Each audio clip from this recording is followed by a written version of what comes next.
बिस्मिल्लाहिर्रहमानिर्रहीम। अस्सलाम वालेकुम। पैशन पाकिस्तान के साथ मैं हूं अली मख्तर शाह। दुआ ज़हरा का केस और ज़हीर का केस इस वक्त इस कदर भूल भुलैयों का शिकार है कि इस हवाले से कोई मुस्तनद ख़बर हमें देखने को नहीं मिल रही। शायद इसकी एक बहुत बड़ी वजह ये है कि सोशल मीडिया, डिजिटल मीडिया पर कोई इस तरह की अथॉरिटी नहीं है जो चेक एंड बैलेंस करे। पैमरा की तर्ज की अगर कोई अथॉरिटी होती तो माइट पॉसिबल कि यहाँ पर इस तरह के मामलात नज़र ना आते जो हमें नज़र आ रहे हैं। केस जब अदालत में होता है उसके फ़ैसला आने तक कोई हतमी राय कायम करना वैसे तो गैर कानूनी भी होता है, मगर हमारे यहाँ ये एक आम ट्रेंड चल चुका है social media, digital media, YouTube की वजह से कि लोग अपने मनपसंद कमेंट्स, अपनी मनपसंद बातें व्यूज़ हासिल करने के लिए, पैसा कमाने के लिए करते नज़र आते हैं। अब ये दुआ ज़हरा केस ज़ुनैरा माहम के 2 इंटरव्यूज़ के बाद, एक इंटरव्यू उन्होंने पहले किया, एक इंटरव्यू उन्होंने आज अपलोड दोबारा से कर दिया है,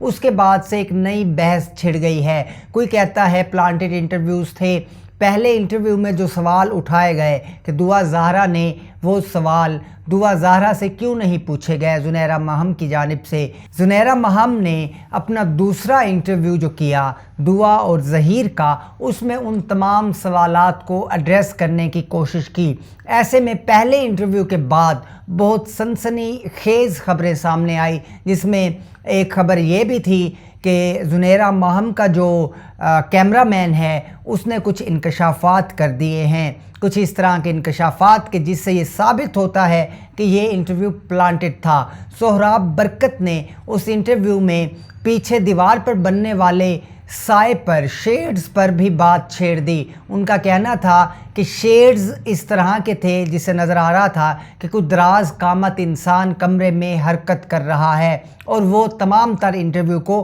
कंट्रोल किए हुए है। सोहराब बरकत ने ज़ुनैरा माहम का इंटरव्यू किया, उसमें उन्होंने बहुत सारे इस तरह के सवालात किए जिनका इस केस से कोई ताल्लुक़ नहीं था, बल्कि वो उनसे वो सवालात करते रहे ज़ुनैरा माहम के ज़ाती नौयत के सवालात भी थे, आगे से भी अटैक किए गए। इसी तरह अब सोहराब बरकत साहब ने यह भी क्लेम किया है कि ज़ुनैरा माहम ने ये कहा है कि मैं किसी को भी इंटरव्यू देने के लिए तैयार हूँ माँ सिवाय सोहराब बरकत के। सोहराब बरकत ने अब ये क्लेम किया है कि मैं इस केस के हवाले से बहुत सी अंदर की खबरें सामने लेकर आऊँगा। अब जो दूसरा इंटरव्यू ज़ुनैरा माहम ने किया उसमें दुआ ज़हरा ने, एक्सपेक्ट ये किया जा रहा था कि फ़ादर्स डे पर दुआ ज़हरा के वालिद की जो वीडियो वायरल हुई है जिसमें वो अपनी बेटी की याद में रोते हुए दिखाई दे रहे हैं, जिसमें उन्होंने बाद में क्लैरिफिकेशन देते हुए कहा कि हाँ, मैं बिल्कुल अपनी बेटी की याद में रो रहा था, मगर वो मेरे ज़ाती नौयत के लम्हात थे, पर्सनल मोमेंट्स थे जिनको मैं शेयर नहीं करना चाहता था। फिर किसने शेयर किया, क्यों शेयर किया, किस तरह से आपकी ज़ाती ज़िंदगी सोशल मीडिया पर मजाक बनती जा रही है। इस केस के हवाले से मेरी समझ से चीज़ें बालातर हैं कि क्यों इस केस को इतना उलझाया जा रहा है। हालांकि अदालत के फ़ैसले का इंतज़ार किया जा सकता है, हालांकि जुडिशरी मौजूद है, हालांकि अदलिया का निज़ाम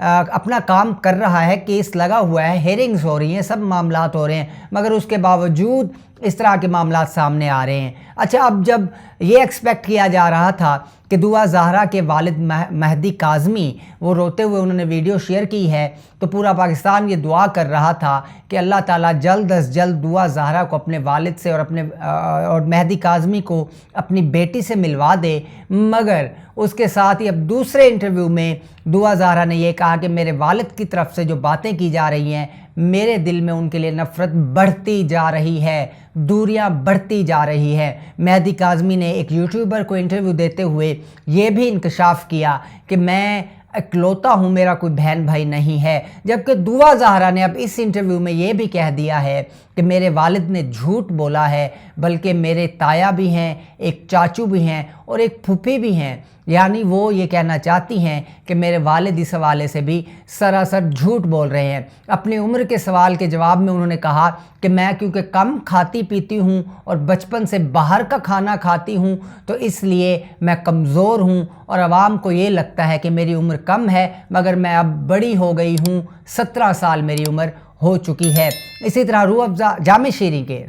شیریں کے سوال پر انہوں نے کہا کہ میں نے جامع شیریں زنیرہ آپ کے لیے بنا کے رکھا تھا، اس کو ہم سامنے انٹرویو میں لے آئے جس پر بہت سی باتیں کی جا رہی ہیں، بہت سی کنٹروورسیز پھیلائی جا رہی ہیں، ایسا کچھ نہیں تھا۔ اچھا، پھر جب زنیرہ ماہم نے یہ کویسچن کیا کہ آپ نے مجھے ہی انٹرویو کیوں دیا، حالانکہ آپ یہ بات پہلے بتا چکی ہیں، مگر بہت سے حلقے یہ بات جاننا چاہتے ہیں کہ آپ نے مجھے انٹرویو کیوں دیا، تو اس پر دعا کا کہنا یہ تھا کہ جب سے یہ کیس شروع ہوا ہے بہت سے لوگ غلط رپورٹنگ کر رہے ہیں، سنسنی پھیلا رہے ہیں، غلط قسم کی باتیں پھیلا رہے ہیں، تو اس لیے میں نے سوچا کہ ڈے ون سے ایک آپ تھی جو سچی رپورٹنگ کر رہی تھی، اس لیے میں نے سوچا کہ پہلا انٹرویو آپ کو دے دیا جائے۔ اسی طرح جب ان سے پوچھا گیا کہ آپ اپنا یوٹیوب چینل کیوں نہیں بنا رہے، تو زنیرہ ماہم کا کہنا تھا اور ظہیر کا یہ کہنا تھا کہ ہمارے اکاؤنٹس اس وقت پولیس کی تحویل میں ہیں، ہماری ایکسیس نہیں ہے، اس لیے جیسے ہی ہمیں ہمارے اکاؤنٹس واپس ملتے ہیں